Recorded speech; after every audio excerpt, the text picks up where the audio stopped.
নমস্কার, welcome to astro console. আজকের বিষয় বৃশ্চিক রাশি এবং মাঘী পূর্ণিমা। এই যে মাঘী পূর্ণিমা একটা পবিত্র দিন তোমরা জানো, এবং আরেকটা কথা হলো তোমাদের জন্মছকে চন্দ্রমা বা চন্দ্রদেব নিচস্থ থাকে, দুর্বল থাকে, এবং তার জন্য যত পীড়া তোমাদের জীবনে সেটাও তোমরা জানো। এতদিনে তোমরা সব জেনে গেছো যে এটাই তোমাদের মূল কারণ সমস্যার, সমস্ত রকমের সমস্যার, অর্থাৎ সমস্ত অশান্তি বা সমস্ত অসুখের কারণ হলো এই চন্দ্রদেবের নিচস্থ হওয়াটা। তো আজকের বিষয়টা আমি বলতে চাই এটাই যে মাঘী পূর্ণিমা হলো সবথেকে গোল্ডেন টাইম, যে চন্দ্রদেবের এই যে অশুভ অবস্থা এটার সামান্যতম হলেও প্রতিকার করার সুবর্ণ সুযোগ পাওয়া যায় এই একটা পূর্ণিমার দিনে। এমনিতেই সারা বছরের পূর্ণিমার দিনগুলো যে 12 মাসের যে পূর্ণিমা আমরা পাই সেগুলো সবই সুবর্ণ সুযোগ, কিন্তু মাঘী পূর্ণিমাটা স্পেশাল। কেন সেটাই আমি বলবো। তো তার জন্য বলবো যে তোমাদেরকে মন দিয়ে শুনতে হবে, সবটাই মন দিয়ে শুনতে হবে, আর এই লজিকগুলো যা বলবো সেগুলো বুঝতে হবে এবং সেগুলো তোমাদের লাইফে অ্যাপ্লাই করতে হবে, তবেই তোমরা কিন্তু সঠিক ফলটা পাবে। আর আমি একটা কথা বলি যে আমার প্রিয় রাশির জন্য বেশি ভিডিও এই জন্য বানাই যে তোমরা মন দিয়ে শোনো বলে। যাই হোক, আজকের বিষয়টা তোমাদের জন্য। কালকে আমি আরেকটা ভিডিও আনবো যে শনিবার পূর্ণিমা হলে তোমরা সবাই দেখবে, কিন্তু বিষয়টা কিন্তু বৃশ্চিক রাশির ব্যানারে থাকবে না, তাই তোমরা হয়তো ক্লিক করবে না। তবে আজ থেকে বলে রাখি যে কালকে আমি একটা ভিডিও করব, যেটা বিষয় হবে যে শনিবার পূর্ণিমা হলে কোন কোন বিষয়ে তোমাদের সতর্ক থাকতে হবে এবং কোন কোন বিষয়ে তোমাদেরকে একটু কোন কোন সমস্যা যদি আসতে পারে, বিভিন্ন দিকে সমস্যা আসতে পারে যদি আমরা ওই বিষয়গুলোতে সতর্ক না থাকি। একটা কথা বলে রাখি প্রসঙ্গক্রমে, এটাই যে প্রথমত ভালো দিন যদি ভালো দিনে না পড়ে বা বারে না পড়ে সেটা কিন্তু নেগেটিভ হয়ে যায়, সেটা দোষযুক্ত হয়ে যায়, দোষ মুক্ত হয় না। যেমন শনিবারে পূর্ণিমা হওয়াটা এটা কিন্তু একটা অশুভ দিক। শনিবারে পূর্ণিমা হওয়াটা একটা অশুভ দিক। শনিবারে বা মঙ্গলবারে অমাবস্যা হওয়াটা খুব ভালো দিন বা ভালো একটা লক্ষণ, শুভ ব্যাপার, শুভ ঘটনা।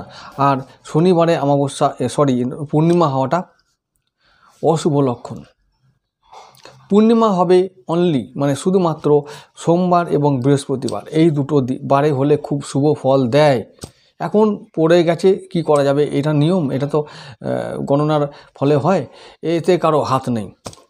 তবে এই যে দোষ আসছে, দোষটা কোথায় পড়বে, সতর্ক কাদের থাকতে হবে, কেন এর থেকে আমাদের রেহাই নেই, এই সব বিষয়গুলো নিয়েই কালকের ভিডিওটা হবে। তোমরা দেখো, তাহলে দেখবে অনেক কিছু শিখতে পারবে। কি শিখতে পারবে? আমাদের ঘরে দেখা যায় যে আত্মীয় স্বজনদের মধ্যে হোক, আশেপাশের লোকজনদের হোক, যাদের চেনা জানা হোক অচেনা হোক, আশেপাশের মানুষদের দ্বারাই কিন্তু অনেকে জ্ঞাতে অজ্ঞাতে বিভিন্ন রকমের তন্ত্র ক্রিয়ার শিকার হই আমরা। তো এই যে এর ফলে যে ক্ষতিটা হয়, এই কাজের ফলে যে ক্ষতিটা আমাদের ফেস করতে হয়, এর থেকে রেহাই কিভাবে পাবো? অনেকেই তোমরা বলো যে আমাদের কেউ আমাদের অজ্ঞাতে কোনো একটা বিভিন্ন কাজকর্ম করে দিয়েছে, এই আমাদের জিনিস পাওয়া যাচ্ছে, ঘরের পাশে এটা পাওয়া যাচ্ছে, ওটা পাওয়া যাচ্ছে, অনেক কিছু পাওয়া যায়। আমি সেগুলো বলবো, কালকে বিস্তারিত আলোচনা করব। তো এটা বলে রাখি এই জন্যই যে তোমাদের দেখেছি যে বৃশ্চিক রাশির নামটা না নিলে তোমরা ক্লিক করতে চাও না, সেই জন্য এই কথাগুলো বলতে হলো তোমাদেরকে জানানোর জন্য। ঠিক আছে, আজকের বিষয় আবার শুরু করি। তো আজকের বিষয়টা হলো, আমি বললাম বৃশ্চিক রাশি ও মাঘী পূর্ণিমা। পূর্ণিমা মানেই কিন্তু একটা সুযোগ, একটা সুবর্ণ সুযোগ চন্দ্রের অশুভত্ব দূর করার, চন্দ্রকে একটু বল দেবার। এই পূর্ণিমাতে কয়েকটি গ্রহ অ্যাক্টিভ হয়ে যায়, সমস্ত শুভ গ্রহগুলো অ্যাক্টিভ হয়ে যায়। সেটি হলো বৃহস্পতি, চন্দ্র এবং তারপর শুক্র, এই 3টে গ্রহ অ্যাক্টিভ হয়ে যায়। তাই দেখা যায় যে এই পূর্ণিমার রাতে দেখা যায় যে পূর্ণিমার রাতে না অনেকেই কল্পনা বিলাসী হয়ে পড়ে, অনেকে স্বপ্ন বিলাসী হয়ে পড়ে, অনেকে অলস হয়ে পড়ে, অনেকে কবি মতন ভাব দেখায়, অনেকে আবেগী হয়ে যায়, আবেগপূর্ণ হয়ে যায়। তার মানে মনের ওপরে প্রভাব পড়ে, শরীরের ওপরেও পড়ে। অনেকের গাঁটে গাঁটে ব্যথা দেখা যায়, পেটের গণ্ডগোল দেখা যায়, কারোর অনিদ্রা দেখা যায়। প্রভাব তো পড়ে, শরীরের ওপর প্রভাব পড়ে এবং শরীরেই নবগ্রহ বিদ্যমান, তাই তারাও প্রভাবিত হয়, এটা নিয়ে কোনো সন্দেহ নেই। তাই এই চন্দ্র, এই পূর্ণিমা, এই আমাদের যত আমাদের আয়ত্তে বা নিয়ন্ত্রণে থাকবে, ততই আমরা সুস্থ থাকব এবং মন থেকে শক্তপোক্ত থাকব। তাই আমি বলবো যে আজকের দিনটা, এই পূর্ণিমার দিনটা, পূর্ণিমার এই দিন এবং রাত তোমাদের জন্য, বিশেষ করে বৃশ্চিক রাশির জন্য খুব ইম্পর্টেন্ট। কি করতে হবে, কি করলে চন্দ্রদেব সবল হয়। তারপরে বলবো গুরুদেবকে সবল রাখার দরকার, কোন কোন উপায়, এবং শনিদেবের অশুভত্ব দূর করার উপায়।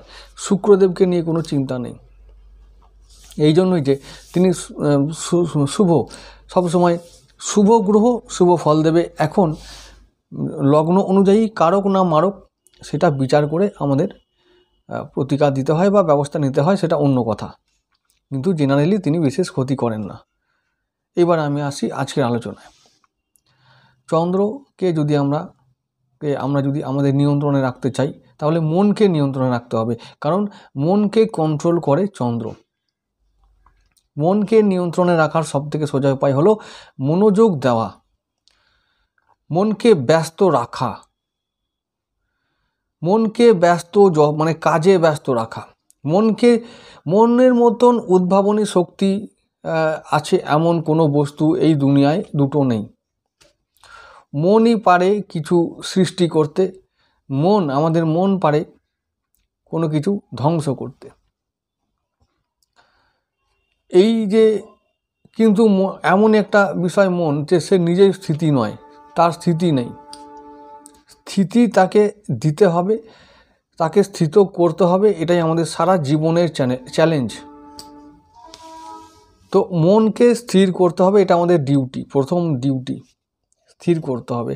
তার জন্য যে সমস্ত উপায় আছে, যোগের মাধ্যমে যে উপায় আছে, তন্ত্রের মাধ্যমে যে উপায় আছে, সেগুলোকে অনুসরণ করতে হবে সঠিকভাবে এবং শাস্ত্রসম্মতভাবে। এটা ছাড়া দ্বিতীয় কোনো পথ নেই। মনকে কন্ট্রোল করতেই হবে। তার জন্য কি করা দরকার? প্রথম হচ্ছে মনকে কন্ট্রোল করার সবথেকে সোজা যেটা উপায় হলো যে বই পড়া, জ্ঞান আহরণ করা। আরও সোজা উপায়, জ্ঞানী লোকদের সাহচর্যে আসা, জ্ঞানী মানুষদের সাহচর্যে আসা, তাদের সঙ্গ লাভ করা, বিশেষ করে বলতে গেলে সাধু সঙ্গ করা, আধ্যাত্ম পথে চলে যাওয়া, তাদের চর্চা বাড়ানো, চর্চা করা সবথেকে সোজা উপায়, যেটা আমরা করি। ঘরের মধ্যে তো কোনো সাধুসঙ্গ পাবো না, ঘরের মধ্যে বসে আছি অবসর সময়ে, যখন মন ব্যস্ত নয় কোনো বিশেষ কোনো কাজে, যে কাজটা দিয়ে আমার প্রফেশন বা পেশা চলে, পেশা চলছে বা পেশার জন্য যে কাজ সারাদিনের পরে হয়তো আমার সেই কাজ দিনের শেষে কোনো একটা সময়ে শেষ হয়, তারপরে কি করব? তারপরে সংসারের জ্বালা, জ্বলে মরবো। এই আসো ঘরে, ঘরে এসে কিচকিচ শোনো, এইসব শুনে মাথা খারাপ করো, মন খারাপ করো, আবার খেয়ে দিয়ে শুয়ে পড়ো, আবার সকালবেলা কাজে বেরিয়ে পড়ো। এই তো চলে বেশিরভাগ মানুষের জীবন। এর বাইরেও আমাদের সময় বের করতে হবে জ্ঞান লাভ করার জন্য। প্রথমত জ্ঞান লাভ করার জন্য সবথেকে সোজা আরেকটা উপায় বলে দিচ্ছি, সেটা হলো এই কান, চোখ এসব খোলা রাখা আর মুখ বন্ধ রাখা। তাহলে কী হবে, আমাদের জ্ঞান ভেতরে সব ঢুকবে, আমাদের অভিজ্ঞতা বাড়বে। অভিজ্ঞতা জ্ঞান যত বাড়বে, মন তত বেশি পুষ্ট হবে, বলবান হবে। বোঝা গেল? তো এই পুষ্ট, বলবান বা সবল মন কিন্তু আমাদের শেখাবে জাজ করতে যে কোনটা ভালো কোনটা মন্দ। আমরা মুখ বন্ধ করব আর কান চোখ খোলা রাখবো। এইটা করলে কি হবে, প্রথমত আমাদের যে ক্রোধ, মনের সবথেকে বড় শত্রু ক্রোধ, তো এই ক্রোধটা নিয়ন্ত্রণে থাকবে। চোখ কান খোলা রাখলে জ্ঞান বাড়বে, বুদ্ধি বাড়বে। তাহলে কে বুদ্ধি? বুধটা স্ট্রং হবে। আর বুধ যত বেশি জমবে তত বৃহস্পতি স্ট্রং হবে। কি করে? আমার ছোট ছোট বুদ্ধিগুলো যদি খুব আসে, তাহলে আমি বড় বড় বুদ্ধি অর্থাৎ মানে ভবিষ্যৎ পরিকল্পনা করতে আমি সক্ষম হব। তো প্রথমে মন থেকে শুরু করলাম। সেই চন্দ্র, জল, মন, জল থেকেই তো সব সৃষ্টি হয়েছে। তো এই জল আর মনের কারক চন্দ্রদেব, একে আগে স্থিতি করো। মনে রেখো, সেই সৃষ্টির প্রথমে ছিল জল, আবার শেষেও হবে জল, সেই চন্দ্র। তো এই জলকে স্থিতি করার পরেই কিন্তু এই সৃষ্টি, সব কিছু সৃষ্টি হয়েছে, এই ব্রহ্মাণ্ডের সৃষ্টি হয়েছে, সব কিছু জলময় ছিল। তাই এই যে এই জলরূপী মনকে বা মনরূপী জলকে আমাদের স্থিতি দিতে হবে, তবেই আমরা কিছু সৃষ্টি করতে পারবো। স্থিতি না হলে সৃষ্টি করতে পারবো না, এটা মনে রেখো। তাহলে এই মনকে স্থির করতে হবে। আর স্থির করার সোজা উপায় হলো, চারিদিকে দেখো, লোকজনকে দেখো, ফলো করো, কে কী বলছে, কে কী করছে, শোনো, খালি শোনো আর দেখো, বলবে না, বলা বন্ধ করো। ব্যাস, ওটা গেল 1 নম্বর। 2 নম্বর হলো, যা শিখলে, যা দেখলে, পারলে মনে রাখো, না পারলে নোট করো। সেখান থেকে ভালোগুলো নাও আর খারাপগুলো ত্যাগ করো। ভালোগুলোই নেবে এটা আশা করি, হলো খারাপগুলো ত্যাগ করলে নিলে ওটা তোমার শক্তি হলো। আজকের দিন আমি কি শিখলাম, আমার শক্তি, আমার অভিজ্ঞতা, আমি নোট করলাম। আমি এবার এগুলো নিজের লাইফে অ্যাপ্লাই করব। হয়ে গেল। অ্যাপ্লাই করতে করতে আমি সমৃদ্ধ হব, আমি অভিজ্ঞ হব, আমি কি হব, মন থেকে সবল হব। মন থেকে সবল হলে কি হবে, কেউ আমাকে বাইরে থেকে প্রভাবিত করতে পারবে না খুব সহজে। যেটা তোমাদের সমস্যা, কেউ কিছু বলে দিল, কেউ কিছু চাপিয়ে দিল, তোমরা চেপে গেলে আর বিশ্বাস করে নিলে, এই তোমাদের সমস্যাটা এইখান থেকে শুরু হয়। এই সমস্যা যদি নির্মূল করতে হয়, তাহলে যে উপায়গুলো বলছি সেগুলো শুনে নাও আর সেগুলো অ্যাপ্লাই করবে। এবার হচ্ছে যে তাহলে কি হলো, তোমরা নোট করলে, এরপরে কি করতে হবে, রাতের বেলায় যখন সময় পাবে বা দিনের যে কোনো সময় পাবে, যখন কি করবে, বিদ্যা লাভ করো, জ্ঞান লাভ করো, বই পড়ো। বই পড়তে হবে, বই পড়ার থেকে কোনো বিকল্প নেই জ্ঞান আহরণের জন্য। তাহলে বই পড়লে কি হবে, বুধ ও বৃহস্পতি একাধারে স্ট্রং হবে, বলবান হবে। বই হলো বুধ, আর বইয়ের মধ্যে যে জ্ঞান থাকে সেটা হলো বৃহস্পতি। তাহলে বুধ হলো মাধ্যম, বুধকে ধরো, আঁকড়ে ধরো। বুধ তোমাদের অষ্টমপতি। অষ্টমপতিকে যদি আমরা, অষ্টম ঘরটাই তো খুব, তোমরা জানো কি যে ওটা রহস্যময় ঘর, ওখান থেকে ওখানে জ্ঞান আছে, ওখানে রহস্য আছে, ওখানে মণিমুক্ত আছে, ওখানেই সব কিছু আছে, সমস্ত প্রশ্নের উত্তর আছে। ওই জন্যই বুধকেই তোমাদের, ভাগ্য ভালো যে বুধ তোমাদের অষ্টমপতি। ওটাকে আঁকড়ে ধরো, বইকে আঁকড়ে ধরো, বই ধরো, জ্ঞান লাভ করো, বৃহস্পতি স্ট্রং হয়ে যাবে। আরে বৃহস্পতি তোমাদের তো 2য় নম্বরের ঘর, যত জ্ঞান লাভ করবে তত ধন পাবে। 2য় ঘরটা ধনের ঘর, মানে সম্পত্তির ঘর, ফিক্সড অ্যাসেট, সঞ্চিত ধন, ব্যাংক ব্যালেন্স। তাহলে আমি বুধকে কি, আমি অষ্টমপতি পাচ্ছি, ওই অষ্টম ঘরটা জ্ঞানের ঘর, রহস্যের ঘর, গুপ্ত ধনের ঘর। ওখান থেকে ওকে ধরো, ওকে আনো, গুপ্ত রিসার্চ করো, গবেষণা করো, ভাবো, ইনোভেটিভ আইডিয়া নিজের মনের মধ্যে আনো, মনকে ব্যবহার করো, তারপরে জ্ঞান লাভ করো। মানে কীভাবে জ্ঞান লাভ করবো, বই পাতা উল্টে। আরেকটা কথা জানো, শনি ও মঙ্গল এই দুটো গ্রহ রাতে খুব অ্যাক্টিভ থাকে। রাত জেগে বই পড়লে এই দুটো গ্রহ অ্যাক্টিভ হয়ে যায়, খুব স্ট্রং হয়ে যায়। এরা দুজন রাত্রে অ্যাক্টিভ, শনি ও মঙ্গল। তোমরা দেখো এই কথাগুলো মিলিয়ে দেখো, অ্যাপ্লাই করে দেখো কথাগুলো ঠিক না ভুল, তোমাদের লাইফে দেখো কী ব্যাপারটা বলছি। মনকে স্ট্রং করো, মনকে স্থিত করো, সকালে ধ্যান করো। ধ্যান বলছে একবারে বসে না, কি করব, মন বসছে না, হচ্ছে না, উড়ে পালাচ্ছে, উঠে ওই আনচান আনচান করছে ভেতর। আরে ওরম করে করতে হবে না, ওই বাঁধাবাঁধি করলেই কিচ্ছু হবে না, সব বেরিয়ে যাবে। ওরম করে ধ্যান করতে বলিনি তো। ধ্যান করবে চলতে ফিরতে, উঠতে বসতে। বাজারে চলছো মাছ কিনতে, সবাই মাছ কিনতে গেছে, হই হই হই হই হই হই হচ্ছে। তুমি তোমার মধ্যে থাকবে, তোমার মধ্যে থাকবে। কি করে তুমি কি করতে গেছো সেটা প্রেজেন্স অফ মাইন্ড, ওইটা খুব দরকার। মন থাকবে তোমার মধ্যে, বাজারে কি হচ্ছে দেখা দরকার নেই। প্রেজেন্স অফ মাইন্ড যত বেশি অ্যাপ্লাই করতে পারবে, যত বেশি নিজের মধ্যে নিতে পারবে, তত বেশি তোমরা অ্যাক্টিভ হবে, শার্প ব্রেন হবে, এবং তত বেশি পকেটে পয়সা পাবে। এটা মনে রাখো। তো যাই হোক, বাজারে মাছ কিনতে গেছো, তুমি থাকবে তোমার মনের মধ্যে, মাছ কিনবে, কিনে বাড়ি আসবে। কেউ কিছু বললো, হ্যাঁ কথা বলো, সোশ্যালাইজ করো, কেউ কোনো বন্ধুর সঙ্গে দেখা হলো খুব করো, খুব হাসো, চা খাও, আড্ডা মারো, আরও যা করার করো। বন্ধুকে দেখা হলে বন্ধুকে এমন খুশি করে দাও যেন তোমাকে মনে করে তুমিও সব থেকে প্রিয় মানুষ, সব থেকে প্রিয় বন্ধু। এমন কথা বলে দেবে। অষ্টম ঘরটা ওই বাণীর ঘর, ব্যবহারের ঘর। ওইটা যদি তোমরা ঝোপ বুঝে কোপ মারতে পারো, তো বুধ তোমাদের টাকা দেবে, ওখান থেকে তোমাদের লাভ হবে। কিন্তু মুশকিল কী হয় জানো, তোমরা ওটা ঠিক করে ব্যবহার করতে পারো না। এই অষ্টম ঘরটাই লাভের ঘর, মানে ওই পতি তোমাদের লাভপতি। যদি ভালো করে বাণী ও ব্যবহারকে ঠিক রাখতে পারো, তোমাদের মতো ধনবান আর কেউ হবে না। এই কথাগুলো শোনো, অ্যাপ্লাই করো, বোঝো, তোমাদের মতো ধনবান আর কেউ হবে না, বলে রাখলাম। শুনে নাও তাহলে কি বললাম। মাছের বাজারে বন্ধুর সঙ্গে দেখা হবে, এমন কথা বলবে যেন বাবা মার পরে তোমাকে রাখে। বলো একবার হরি বল। ঠিক আছে, ঠিক আছে। তো এই হলো প্রেজেন্স অফ মাইন্ড রাখার সবথেকে বড় বেনিফিট, সুবিধা। মাছও কেনা হলো, বন্ধুকে তোয়াজ করা হয়ে গেলো, বাড়ি চলে এসো, সময় নষ্ট করবে না। বুধ কিন্তু সময়ের কারক।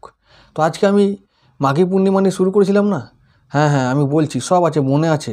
ধান মানতে শিবের গীত গাইনি তো, সবাই মন দিয়ে শোনো। আমি সব আসছি একটার পর একটা জুড়ে মালা তৈরি করে তোমাদের উপহার দেব। মালা গলায় পড়বে না ছুঁড়ে ফেলে দেবে, তোমাদের ব্যাপার। যাই হোক, এবার আসছি আমি আমার কথায়। বাড়ি চলে এলে মনকে মনের মধ্যে রাখো। কি বললাম, সবথেকে বড় ওষুধ, মনকে মনের মধ্যে রাখো। মন মানে আমি সবসময় এখানে চন্দ্রদেবের কথা বলছি। চন্দ্রদেব তোমাদেরকে সবসময় ভোগায়, নাকানি চোবানি খাওয়ায়, নাকে দড়ি দিয়ে ঘোরায়। এটাকে আগে কন্ট্রোল করো, তাই বললাম। আর উপায়, হ্যাঁ ওই বলবে ভিডিওতে, অন্য ভিডিওতে বলবে তেজপাতা পুড়িয়ে দাও, কেউ বলবে ওই ওই কুকুরকে খাইয়ে দাও, অনেক কিছু বলবে, সেগুলো করো। কিন্তু কাজের কাজ না করলে ভাই, ওই যতই তেজপাতা পোড়াও, ও যাই কর, কর্পূর পুড়িয়ে দাও, লবঙ্গ পুড়িয়ে দাও, তুমি পুড়তে থাকবে, ওরা পুড়তে থাকবে, কিচ্ছু হবে না। কাজের কাজটা করতে হবে, ওটাই তোমার কাজ, ওই জন্য তুমি মানুষ হয়েছো। ঠিক আছে, এই হচ্ছে ব্যাপার। এবার তুমি যদি লবঙ্গ পুড়াচ্ছ, তেজপাতা পুড়াচ্ছ, আর ঘরে এসে হই হই হই হই করছো, কিছু হচ্ছে না, কিছু না, ওই হবে। অন্য ভিডিওতে এসব দেখবে খালি, ওই লবঙ্গ পোড়াও, তেজপাতা পোড়াও, কর্পূর পুড়িয়ে দাও, আলু পোড়াও, ঝিঙে পোড়াও, সব পুড়িয়ে দাও, খালি সব পুড়িয়ে দাও, নিজেও সব পুড়ে মরো, এই শুনবে খালি। তো যেটা ঠিক সেটা করো, না হলে ওই খালি পুড়তেই থাকবে, জ্বলে পুড়ে মরবে। শুনে নাও এবার, পূর্ণিমার দিন করতে হয় সেটা আমি তো পরে বলবোই, কিন্তু প্রতিদিন কী করতে হবে সেটাও বলা দরকার। তোমরা বলবে আমরা তো জানি বাবু, তোমার এসব কী দরকার বলার। ঠিক বলেছ, তোমরা অনেক কিছু জানো, আমি তা বলিনি যে জানো না, তোমরাও জানো অনেক কিছু। কিন্তু কথাটা কি জানো, কথাটা হলো যে করতে পারা যায় না। কিন্তু যখনই, অনেকেই আছে আমার মুখ থেকে শুনলে আবার ঠিক তারা অ্যাপ্লাই করে, সেই জন্য বলছি। আমি জানি পণ্ডিত লোক বেশি, বোকা লোক খুব কম, সেটা খুব ভালো জিনিস, দেশের পক্ষে ভালো। 5-6টা বোকা লোক, তাদের জন্যই না বলি একটু দুটো কথা, কি আছে, 2-5টা বোকা লোক তো আছে, ওদের জন্যই ভিডিওটা করি, একটু কথা বলি বেশি, তোমাদের সঙ্গে সময়টা কাটানো হবে, তোমাদের শোনা হবে। আর যদি জ্ঞানী লোক থাকে তো স্কিপ করে চলে যাবে, কোনো ব্যাপার নয়, জ্ঞানী লোক বেশি বাড়ুক না দেশে, আমি তো চাই, তাহলে দেশটা উন্নত হবে। যাই হোক, এবার কথাটায় ফিরে আসি, যেটা বলছিলাম, হ্যাঁ ওই যে যেটা বলছিলাম প্রেজেন্স অফ মাইন্ডের কথাটা বলেছি। বাজারে তুমি যাও, তুমি মরুভূমিতে যাও, তুমি সাগরে যাও, তুমি কাজের জায়গায় যাও, মনটাকে মনের মধ্যে রাখো, এটা সবথেকে বড় ওষুধ। অভিজ্ঞতা লাভ করো, চোখ কান খোলা রাখো, মুখ বন্ধ করো, চলে এসো, জ্ঞান লাভ করো। বৃহস্পতি, বুধ আর চন্দ্রদেব স্ট্রং হয়ে গেল। রাত জেগে বই পড়ো, কী হবে, শনি ও মঙ্গল অ্যাক্টিভ হবে। লগ্নপতি, হ্যাঁ রাত জেগে বই পড়া মানে এরকমই নয় যে একবারে রাত্রি 3টে পর্যন্ত না ঘুমিয়ে শোবে, ওরকম নয়। 1 ঘন্টা খাবার পরে ভালো ঘুম হওয়ার জন্য বই পড়া খুব দরকার। বই পড়ো 1 ঘন্টা, প্রতিদিন পড়ো, ঘুম আসুক ঘুমিয়ে যাও, আবার পড়ো, উঠো, অভ্যাসটা করো। যে বই পড়তে ভালো লাগে সেই বই পড়ো। ম্যাগাজিন পড়তে হবে, পেপারও পড়তে হবে, যেটা হাতের গোড়ায় আছে সেটাকে তুলে নিয়ে পড়ো, অভ্যাস তৈরি করো। ওটাই ধ্যান করা। ধ্যান করতে হবে চলতে ফিরতে উঠতে বসতে। ওই যে বললাম ধ্যান করার কথা প্রসঙ্গে এসেছিলাম, কী করে ধ্যান করবে, বাজারে যাচ্ছ সেখানেও ধ্যান করা যায়, জানো কি, এই অভ্যাসগুলো করো। ওই ঋষি মুনিরা বলে গেছে এইভাবে বসতে হবে, এইভাবে করতে হবে, ওই করতে করতে ওই কাল করব, পরশু করব, এই আজ থেকে করব, কাল থেকে করব, হয়ে যাবে, কিচ্ছু হবে না, সময় চলে যাবে। তারপর দেখবে ধ্যানও হয়নি, আর জ্ঞানও হয়নি, আর গানও হয়নি, কি হয়ে গেল, ওই সময়গুলো নষ্ট হয়ে গেল। ওই জন্য বলছি নিয়মের তোয়াক্কা করবে না, নিয়মের বেড়া জালে তোমাদের মনকে ফেলবে না, নিয়মের বাঁধনে বাঁধবে না মনকে, তাহলে সব শেষ। তোমাদের কি সাধ্য যে নিয়মে ফেলে রাখবে মনকে জানো, মন হচ্ছে স্বয়ং শিবকে বাঁধবে, কার ক্ষমতা, যাই হোক আছে, ক্ষমতা আছে, তাকে বলতে হবে, স্মরণ করতে হবে, তার শরণাগত হতে হবে। কেন পারে না, মানুষই তো পারে, তোমরাও পারবে, কিন্তু প্রসেসটা ফলো করতে হবে। একবারে যে সব করো বললে হবে নাকি। তো যেটা বললাম, তাহলে আমি কি বললাম, যে শনি, মঙ্গল, বুধ, বৃহস্পতি, চন্দ্র, এই সমস্ত গ্রহকে যদি আমরা খুব অ্যাক্টিভ করতে চাই, তাহলে আমাদের কিছু কি যেটা আমি এতক্ষণ ধরে বলতে চাইলাম, সেটা হলো, সেই সারাংশটা হলো যে আমাদের কিছু ব্যবহার নিত্যদিনে সেগুলোকে চেঞ্জ করতে হবে, এবং এইভাবে করতে হবে, এই ব্যাপার। এরপরে বলছি পূর্ণিমার দিনে কি করলে ভালো হবে। প্রথম হচ্ছে মাঘী পূর্ণিমা, এটা পবিত্র দিন তোমরা জানো। তো এই পূর্ণিমার দিন তোমরা যেটা করবে সেটা হলো শিব অভিষেক করা এবং যথাবিধি নিয়মে করা। যদি ঘরের মধ্যে সম্ভব না হয় তাহলে অবশ্যই তোমরা যে কোনো প্রতিষ্ঠিত মন্দিরে গিয়ে তোমরা যাবে, সেখানে গিয়ে নিজের হাতে অভিষেক করবে। কোনো মন্দিরে গিয়ে যদি পণ্ডিত মশাই বলে বা ব্রাহ্মণ বলে যে আমি করে দেব না, তাকে অবশ্যই বলবে যে ওদের যেটা খুশি হওয়ার জন্য দরকার সেটা খুশি করে দিয়ে অবশ্যই করো। এটা দরকার এই জন্য যে প্রথমত শিব অভিষেক যে কোনো দিন করা যায়, যে কোনো সোমবার দিন করা যায়, যে কোনো দিন করা যায়। তো একটা কাল মাহাত্ম্য বলে কথা আছে। পূর্ণিমা, শনিবার, মাঘী পূর্ণিমা, এই বিশেষ যে দিনগুলো বছরে একবার করে আসে, এরা এমনি আসে না, এরা আসে মানুষকে কিছু দেওয়ার জন্য, মানুষের উপকারের জন্য। ভগবান তৈরি করেছিলেন এই দিনগুলো, এই রকমভাবে দিনগুলো বিভিন্ন দিনে মানে বিভিন্নভাবে তিনি মানুষের জন্য সুযোগ করে দিয়েছিলেন যে এই পার্টিকুলার দিনগুলো যদি মানুষ এই নিয়মগুলো করে তবে তাদের উপর কৃপা দৃষ্টি যেটা আমরা বরাবর দিয়ে থাকি সেটা আরও বেশি বৃদ্ধি পায়, আরও বেশি বাড়ে। এই হলো ব্যাপার। এবার এইটা তোমাদের বুঝতে হবে যে ওই দিনটাকে আমরা ব্যবহার করব। পূর্ণিমার পরে আবার প্রতিপদ আসবে, কিন্তু ওই দিনটা আমরা পাবো না, ওই দিনটাকে ব্যবহার করাটা উচিত। তাহলে শিব অভিষেক করা, অসত্য গাছে জল দেওয়া, কেননা ওই যে বলেছিলাম শনিবার দিন ওরা করবে। গরিবের বন্ধু কে ওই ভগবান শিব আর অসত্য গাছ, আর কোনো কিছুতে কাজ সেইভাবে হয় না। ওই যতই তেজপাতা পোড়াও, লঙ্কা পুড়ি দাও, পোড়ানোই হবে খালি। অ্যাকচুয়ালি কি আমরা যেটাতে সহজ হয় তোমাদেরকে যেটা বারবার বলি, যে গ্রহগুলো তোমাদের বাধার কারণ হয়ে দাঁড়ায় তাদেরকে তুষ্ট করলে বা তাদের শরণাগত হলে তারা তোমাদের একটু যে বাধা আছে সেই বাধাগুলো তোমরা ফেস করো ডে টু ডে লাইফে, সেগুলো অনেকটা কেটে যায়, এটা শিওর, এটা নিশ্চিত, কোনো রকম এর মধ্যে কোনো রকম ফাঁকি নেই। কীরকম? অশ্বত্থ গাছের মধ্যে 33 কোটি দেবতা বাস করে এবং শনিবার তারা ওই সময়কালীন কখন, ওই সকাল থেকে প্রাতঃকাল মানে ব্রহ্ম মুহূর্ত থেকে একেবারে দুপুর 12টা পর্যন্ত তারা ওখানে বাস করেন এবং তারা ওখানে মানে লীলা করেন, বিরাজ করেন। ওই সময় যদি আমরা কোনো ক্রিয়া করি, কোনো মনস্কামনা করি, ওখানে যদি আমরা কিছুক্ষণ দাঁড়িয়ে থাকি, কিছুক্ষণ সময় কাটাই, তার হাওয়া যদি আমরা, তার বাতাস যদি আমরা দেহের মধ্যে ধারণ করি বা নিই, তাহলে তার বেনিফিট তো আছেই। এটা শাস্ত্রসম্মত, এটা শাস্ত্র নির্দেশিত একটা বড় উপায়। অশ্বত্থ গাছের যে কার্যকারিতা যদি আমি বলতে শুরু করি তাহলে ভিডিও আরও লম্বা হয়ে যাবে, ওটা আরেকদিন করব। কেন অশ্বত্থ গাছ এত পবিত্র? ভগবান শ্রীকৃষ্ণ গীতায় বলেছেন যে অশ্বত্থ গাছের মধ্যে আমি অশ্বত্থ গাছ, তার মানে কি? স্বয়ং শ্রীকৃষ্ণ। তাই বলা হয় যে ওই দিন শুধু কিছু না করো, আটা নেই, বেসন নাই, লবঙ্গ নাই, তেজপাতা নাই, গরিব মানুষ কোথায় পাবে, কোথায় আবার করার লোক নাই, উপায় নাই, কি করবে? চলো অশ্বত্থ গাছে চলো, একটু জল নিয়ে ঘটি করে দিয়ে আসি। আরে ঘটি নাই, জলের বোতল আছে, জলের বোতল, প্লাস্টিকের জলের বোতল নিয়ে চলে যাও। ঘটিও নাই, দরকার নেই, তামার ঘটি, লোহার ঘটি, পিতলের ঘটি নেই, আমার দরকার নেই।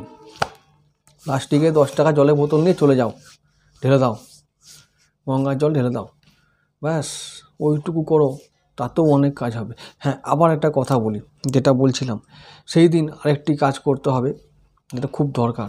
প্রথমত নারায়ণ ও লক্ষ্মীর পুজো করা খুব দরকার ঘরেতে। যদি সত্যনারায়ণের পুজো সেদিন দেওয়া যায় গৃহে, খুব ভালো হয়। যদি তা না হয়, অন্তত সেই দিন লক্ষ্মী ও নারায়ণের দুজনের ব্রত পাঁচালিটা অন্তত পাঠ করা উচিত, তাদের ফটো সামনে রেখে। খুব দরকারি, গৃহস্থ মানুষের জন্য এগুলো খুব উপকার হয়। যা সাধ্য সেটা দিয়ে করো, বেশি কিছু করলেই যে কাজ হবে তা নাও হতে পারে। আমি অনেক লোককে দেখেছি রাত্রির দিন ওই করে, কাগজ পোড়ায়, বেলপাতা পুড়িয়ে দেয়, তেজপাতা পুড়িয়ে দেয়, এই নানা রকম পাতা পোড়ায়, তাতেও বলছে কিছুই হচ্ছে না। আবার দেখা যায় যে একজন সাধারণ গৃহস্থ কিছুই করে না, সারাদিন হাততালি মেরে হরিনাম করে, তাদের ঘরে কি সমৃদ্ধি, কি শান্তি, কি সুখ। তাহলে এটা কি করে হয়? এর পিছনে অনেক কারণ আছে, সেগুলো বোঝার চেষ্টা করলে তোমার ভেতরে থাকা দেবতা তোমাকে উত্তর দিয়ে দেবে, এটুকু বলতে পারি। যাই হোক, আমার উদ্দেশ্য হলো তোমাদের সঠিক ব্যাপারগুলোকে তুলে ধরা, তোমাদের সামনে সঠিক তথ্যকে তুলে ধরা, এটাই আমার কাজ। বাকিটা নেওয়া না নেওয়া তোমাদের কাজ, এই হলো ব্যাপার। নারায়ণ ও লক্ষ্মীর কেন পুজো করতে বললাম? লক্ষ্মীকে যদি আমরা পুজো করি তাহলে আমরা অবশ্যই শুক্রদেবকে আমরা বলবান করতে পারবো, শুক্রের কৃপা পাবো। নারায়ণকে বললাম বৃহস্পতিকে কৃপা লাভ করার জন্য, বৃহস্পতির কৃপা লাভ করার জন্য। আর চন্দ্রদেবকে অবশ্যই সেদিন বলবান করার জন্য, ভালো রাখার জন্য, অনুকূলে রাখার জন্য আমরা শিবকে অভিষেক করতে বললাম। অশ্বত্থ গাছে পূজা করতে এই জন্য, জল ঢালতে এই জন্য বললাম, শনিকে ভালো রাখার জন্য। এবং শুধু শনি নয়, নবগ্রহ শান্ত হয় ওই অশ্বত্থ গাছে জল ঢাললে। এত কম খরচে, এত কম মানে নিয়ম কানুন মেনে, এত কিছু নিয়মের দরকার নেই, এই সামান্য বিষয়গুলো করলেই, জল ঢাললেই এতগুলো গ্রহ শান্ত হয়, এটাই নিয়ম। এই যে গ্রহগুলো, নবগ্রহ শান্ত করার যে উপায়গুলো আমি বললাম খুব সহজ পদ্ধতিতে,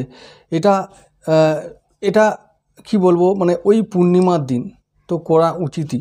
এছাড়া আরও যেসব দিনগুলো আমরা পাই, যেমন অন্যান্য শনিবার বা অন্যান্য দিনগুলো, সেগুলো সেই দিনে করলেও হবে। তবে এইগুলোতে কি হয়, এই বিশেষ দিনগুলোতে কি হয়, দেবতার কৃপা বেশি পাওয়া যায়, সুযোগ পাওয়া যায় আরও বেশি তাদের আশীর্বাদ পাবার।